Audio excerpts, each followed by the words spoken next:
자, alright mate, welcome to 산적 스쿨. 자, 오늘 토익 시험이 있었죠. 그래서 저도 지금 이렇게 부산 진여중에서 시험을 치고 끝났고요. 그 다음에 오늘 시험 전반적인 총평을 하라면 LC는 쉬웠고요. RC가 조금 까다롭지 않았나. 근데 까다롭지 않게 까다로웠어요.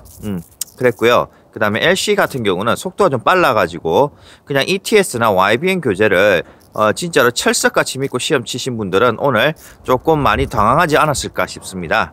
뭐 문제 톤이나 난이도는 비슷했지만 속도가 좀 빨랐다고 하는 것, 요거 하나 꼭 주의해 주세요. 그래서 제가 누차 말씀드리죠. ETS 교재나 YBN 교재를 쓰실 때는 항상 5% 빠르게 5% 빠르게 하라 그랬어요. 그래서 R송이나 제가 쓰는 게 R송이라서 R송을 예로 듭니다. R송이라든지 이러한 거기 어플에서 속도를 1% 2% 조절할 수 있는 것들이 있죠.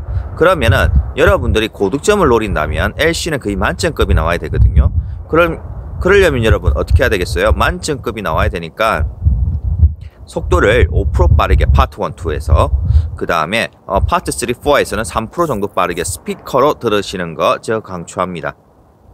아니면 여러분들이 좀 혹시 조용한 공간이 보장이 된다면 거기서는 5%, 4% 이 정도로 해주시는 게 여러분들 나중에 시험장에서 당황하지 않고 여러분 실력을 그대로 뽑아낼 수 있을 거라고 자부합니다.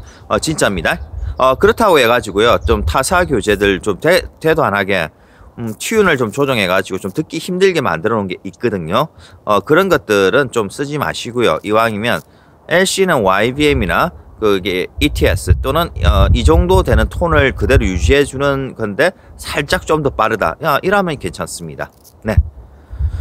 그리고 RC 오늘 총평해 볼까요? RC 총평은요, 오늘 어휘 문제가 어려운 것들이 한 2개 있었고요. 그 다음에 그 문법 문제도 상당히 상당히 까다롭진 않았지만 좀 어느 정도 까다로워 가지고 설레발 치고 풀면은 틀리기 만한 문제가 한 2개에서 3개 정도 파트 5에 있었습니다. 그 다음 이제 파트 6 가볼까요? 파트 6도 조금 까다롭게 만들어 놔가지고 여러분들이 좀 답 찍을 때, 답을 찾으실 때 조금 헷갈리게 만들지 않았나 싶어요. 아유, 목이 메이네요.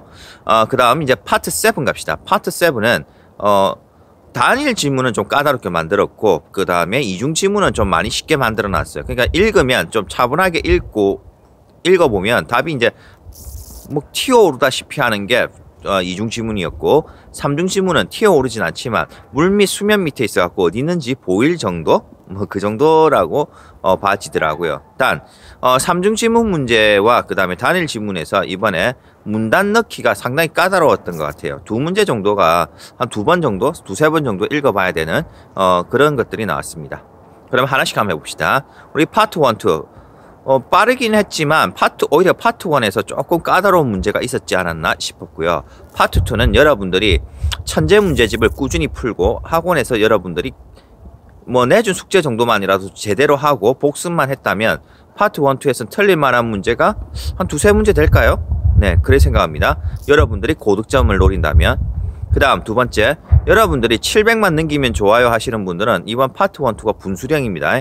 파트 1, 2에서 제가 봤을 때는 6개, 8개 이상 틀렸다면 여러분들 LC가 한 420 나오기 좀 힘들 것 같아요. 왜냐하면 파트 3와 4가 좀 빨랐잖아요.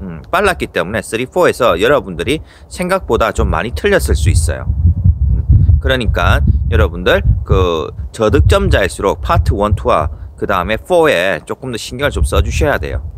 물론 뭐 3가 잘하시는 분들은 3 이런 식으로 파트 1, 2는 기본이고 3 있잖아요. 또는 4에 하나에 집중해 주시는 거 꼭 필요합니다. 물론 고득점을 노리시는 분들은 무조건 다 열심히 해야겠죠. 네. 그 다음 이제 오늘 시험에서 RC에서 그게 조금 좀 뭐라고 해야 될까요? 좀 단어들 이런 것들 나오긴 했지만 RC에서는 여러분들 그다지 좀 어려운 거는 좀 없지 않았나. 시간과의 싸움. 왜냐하면 단일 지문에서 시간 많이 잡아먹게 만들었던 거, 그게 이제 시간과의 싸움을 좀 하게끔 만들어놔서 조금 힘들지 않았나 싶고요. 나머지 뭐 문법 문제 상당히 평이했고요. 그 어려웠던 어휘 문제를 뺀다면은 어휘 문제 있잖아요. 어려웠던 거 그걸 뺀다면은 문법은 좀 상당히 좀 무난하지 않았나. 그리고 마치 이게 GTRF처럼 하나의 이제 문법은 그냥 파트 5 문법은 지텔프처럼 그냥 한 방향으로 흘러가는 것 같아요. 그래서 문장 구조와 그 다음에 어미 파악을 하는 위주로 조금 하려고 하지 않나 싶습니다. 이건 그냥 제 내피셜이에요. 어차피 뭐 토익 시험은 한 달에 2번 치니까 한 번은 이렇게 가고 다른 한 번은 형용사, 부사 이런 식으로 이제 위주로 가고 그 좀 꾸며주는 말들 있죠. 이런 식으로 가고 뭐 그런 것 같아요. 오늘은 뭐 골고루 다 나온 것 같아요. 골고루 제 생각에. 그 다음에 파트 6 오늘 조금 까다로웠죠. 까다로웠고 그 다음에 단일 지문 생각보다 쉽지 않았고요. 그 다음에 이중 지문 아까 얘기했듯이 뭐 했습니까? 이중 지문 좀 쉽게 쉬웠는데 아마 이게 좀 또 이게 끝나누기가 될 것 같아요. 공부를 좀 많이 하셨던 분들은 이게 끝나누기에서 안 당하셨을 거고 그 다음에 초심자분들 대충 공부하셨던 분들은 이번에 끝나누기에서 한번 당하지 않았을까 싶습니다. 그 다음 이제 파트 7에 아까 갔던 거 한 번 더 얘기하자면 파트 7 단일 지문이 조금 어려웠고요. 그 다음에 이중 지문 뭐 삼중 지문 뭐 무난했습니다. 그래서 열심히 공부한 사람 언제나 그렇듯이 열심히 공부하신 분들은 좀 쉽게 풀었을 거고 아닌 분들은 이번에 조금 더 실망스러울 수도 있습니다. 그리고 또 한 가지 이번에는 점수가 있잖아요. 조금 낮은 점수대에서는 좀 후할 것 같고요. 그 다음에 높은 점수대에서는 점수가 좀 박할 것 같습니다. 왜냐하면 어려웠던 부분들이 다 한 군데는 몰려 있어요. 어디냐면 어휘 부분 있죠. 이런데 몰려 있기 때문에 나머지 부분에서 실수를 했냐 안 했냐의 싸움이 될 것 같네요. 자, 오늘은 여기까지입니다. Anyway, cheers mate. Take care. Bye.